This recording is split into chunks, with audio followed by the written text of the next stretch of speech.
Assalamualaikum warahmatullahi wabarakatuh.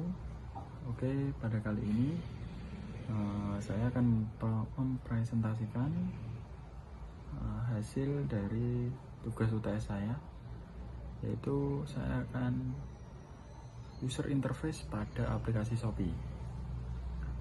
Berikut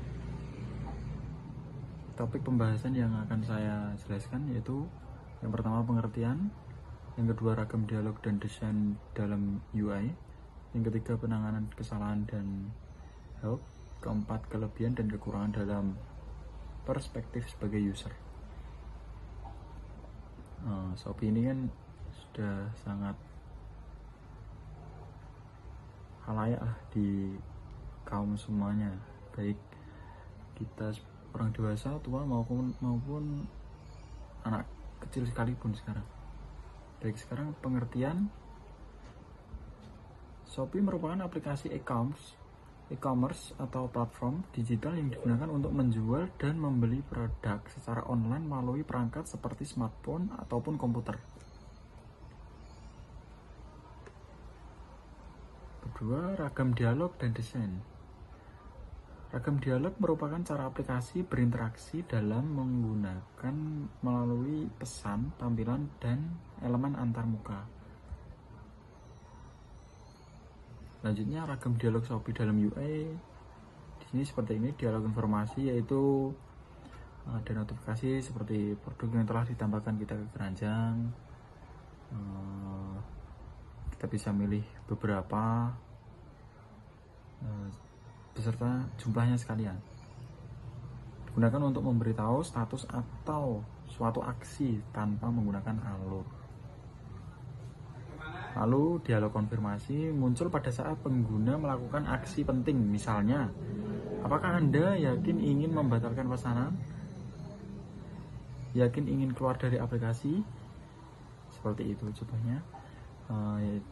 Selanjutnya dialog kesalahan atau error message, yaitu memberitahu pengguna ada masalah dan biasanya disertai solusi.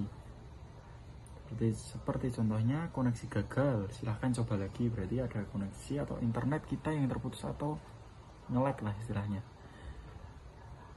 Dan kode voucher tidak berlaku saat kita berbelanja namun menggunakan kode voucher yang telah expired misalnya. Keempat, dialog interaktif, yaitu seperti chat antara pembeli dan penjual, juga Shopee Live atau dialog lewat fitur siaran langsung. Oke, di sini saya screenshot hasil dari chat antara pembeli dan penjual. Ini di toko Anokata ID ini, sama live yang sedang keluar di brand saya. Kedua, desain user interface. Desain UI Shopee fokus pada kemudahan pengguna dan konsistensi visual. Makanya di situ Shopee itu sangat disukai oleh banyak kaum sekarang daripada platform e-commerce yang lain. Yang pertama, di tampilan visual, warna domain oranye, warna brand plus putih sebagai latarnya memberikan kesan energik dan bersih ya. Ikon intuitif, troli belanja, ikon voucher, notifikasi, dan banyak lagi. Di sini saya screenshot tampilan awal kita membuka Shopee. Lalu fitur navigasi utama di bagian bawah layar, beranda, Shopee Live, notifikasi akun saya, menu kategori produk seperti filter harga dan sorting itu memudahkan kita saat pencarian suatu barang ataupun jasa yang lainnya. Ketiga, layout responsif, cocok di berbagai ukuran layar, baik di laptop maupun di smartphone HP ya. Semua tombol penting mudah dijangkau dengan ibu jari. Oke, seperti dari yang atas sampai yang bawah dan semua itu bisa terlihat jelas. Fokus pada pengalaman pengguna atau UX, seperti homepage menampilkan promosi, pencarian produk populer, dan kategori utama. Dan Shopee menyesuaikan tampilan berdasarkan histori pencarian dan pembelian pengguna. Kita banyak membeli apa, kita sering membuka atau masukkan keranjang apa, biasanya selalu ditampilkan hasil referensi yang lainnya sesuai dengan apa keinginan kita yang telah kita buka atau kita cari. Ketiga, penanganan. Yang pertama, penanganan kesalahan atau error handling. Shopee memiliki sistem yang cukup baik dalam menangani kesalahan teknis maupun kesalahan input dari pengguna. Yang pertama, pesan error yang jelas saat jaringan internet lemah. Seperti tadi sudah saya jelaskan, koneksi gagal, silahkan coba lagi. Saat memasukkan kode voucher salah, voucher tidak setia atau sudah kadaluarsa. Sudah saya jelaskan tadi juga.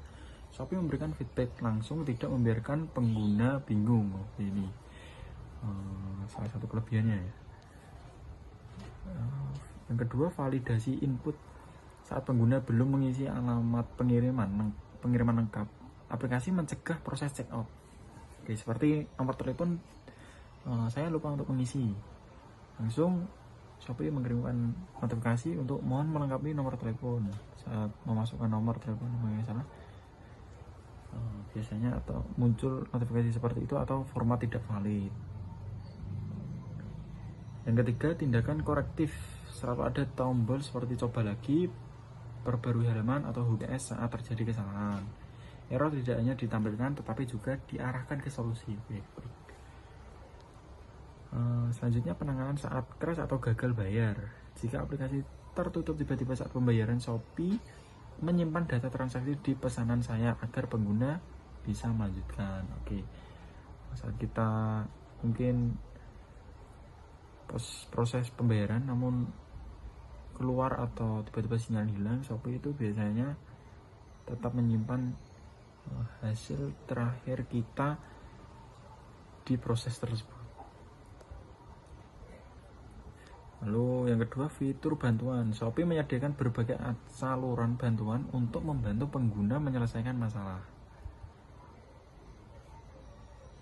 Lalu pusat bantuannya bisa diakses melalui menu saya atau di profil. Lalu paling bawah, pusat bantuan. Terdiri dari kategori masalah pembayaran, pengiriman, pesanan dibatalkan, pengembalian dana, dan lain-lain sebagainya. Disediakan dalam bentuk artikel tanya jawab FAQ yang lengkap. Lalu live chat atau Shopee Bot dan customer service. Shopee Bot menjawab pertanyaan umum secara otomatis. Jika tidak puas, pengguna bisa memilih untuk menghubungi customer service dan langsung chat dengan agen manusia. Oke. Pelapor kendala via riwayat pesanan. Pengguna dapat melaporkan kendala langsung di bagian detail pesanan, misal barang tidak sampai atau salah ukuran. Proses dispute dilakukan di dalam aplikasi tanpa perlu keluar. Layanan 24 jam per 7 hari, non-stop. Shopee menyediakan bantuan 24 jam termasuk akhir pekan. Contoh kecil itu saat kita memesan barang padahal di hari libur atau akhir pekan, minggu contohnya, tetap terkirim sampai ke rumah kita ya. Bab keempat, kelebihan dan kekurangan aplikasi e-commerce Shopee. Yang pertama, kelebihannya mudah digunakan, user friendly, desain sederhana, dan navigasi jelas. Cocok untuk semua kalangan usia, termasuk pemula sekalipun. Yang kedua, fitur pencarian dan filter lengkap, bisa mencari produk berdasarkan kategori, harga, lokasi seller, penilaian, dan lainnya. Misalnya kita akan membeli barang agar datanya lebih cepat, kita pilih satu provinsi misalnya, nah itu biasanya lebih cepat karena lebih dekat dijangkau. Ketiga, promo menarik dan diskon melimpah, banyaknya program seperti flash sale, gratis ongkir, voucher diskon, dan Shopee Coin. Yang keempat, metode pembayaran variatif, bisa pakai Shopee Pay yang dari Shopee-nya langsung, COD, bayar di tempat, ini umumnya orang tua ini, transfer bank, kartu kredit, atau e-wallet lainnya. 5. Fitur pelacakan pesanan real time. Pembeli bisa memantau status pesanan dari mulai dikemas, dikirim hingga tiba. Kalau kita mengklik bayar, langsung kita bisa melihat perkembangan barang yang akan kita terima. 6. Ulasan dan rating produk.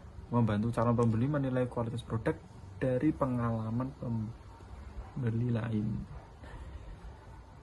Apakah layanan tokonya baik atau buruk, kita bisa menilai. Yang ke-7, layanan pelanggan responsif. Tersedia live chat dan pusat bantuan 24 jam per 7. Oke, sekarang kita membahas kekurangan. Yang pertama, tampilan penuh iklan dan promo. Halaman utama sering dipenuhi banner promosi yang bisa membingungkan pengguna baru. Oke, untuk pengguna baru ini biasanya langsung terkecoh ya. Tapi untuk yang sudah lama mungkin terganggu karena seperti game-game yang ada di Shopee itu biasanya muncul. Yang kedua, kinerja lambat saat event besar. Saat promo besar seperti 11.11 atau 12.12, aplikasi bisa lag, crash atau gagal checkout. Ini mungkin atau sudah diatur dari aplikasinya atau emang kekurangannya ya ini ya. Yang ketiga, kualitas produk tidak sesuai konsisten, tidak selalu konsisten karena terbuka untuk semua seller. Ada kemungkinan menerima produk yang tidak sesuai gambar atau deskripsi. Oke, seperti kita akan belanja, contohnya kita akan membeli HP kurang terbaru tapi dengan harga yang ratusan ribu lah misalnya, kan sangat tidak mungkin. Namun ada beberapa orang tetap membeli. Sebenarnya ini masalah pada dirinya sendiri sih. Yang keempat, notifikasi terlalu sering. Banyaknya notifikasi promo bisa membangun pengguna yang tidak ingin terlalu sering menerima informasi. Oke. Yang kelima, pengembalian dana tidak instan. Proses refund atau pengembalian dana kadang memerlukan waktu beberapa hari, harus konfirmasi dari Shopee-nya, tokonya. Wah, itu memakan waktu. Apalagi kalau nilainya besar. Kita yang sebagai pemakai pasti was-was atau kepikiran. Oke, sekarang kesimpulannya, Shopee sebagai aplikasi e-commerce memiliki antarmuka yang ramah pengguna, interaktif, dan dirancang untuk memberikan pengalaman belanja yang nyaman. Ragam dialog dalam UI-nya membantu pengguna memahami setiap proses, mulai dari pencarian produk hingga transaksi. Sistem penanganan kesalahan Shopee cukup baik dengan notifikasi yang jelas dan solusi langsung. Fitur bantuan juga mudah diakses melalui pusat bantuan dan layanan live chat 24 jam. Dari perspektif customer, Shopee unggul dalam hal kemudahan pengguna, banyaknya promo, serta metode pembayaran yang variatif. Namun kekurangannya terletak pada tampilan yang penuh iklan, performa yang lambat saat event besar, dan proses refund yang tidak instan. Secara keseluruhan, Shopee merupakan contoh aplikasi e-commerce yang efektif dan efisien, dengan pengalaman pengguna sebagai fokus utama. Oke, terima kasih. Mohon maaf apabila ada kurang atau lebihnya. Wassalamualaikum warahmatullahi wabarakatuh.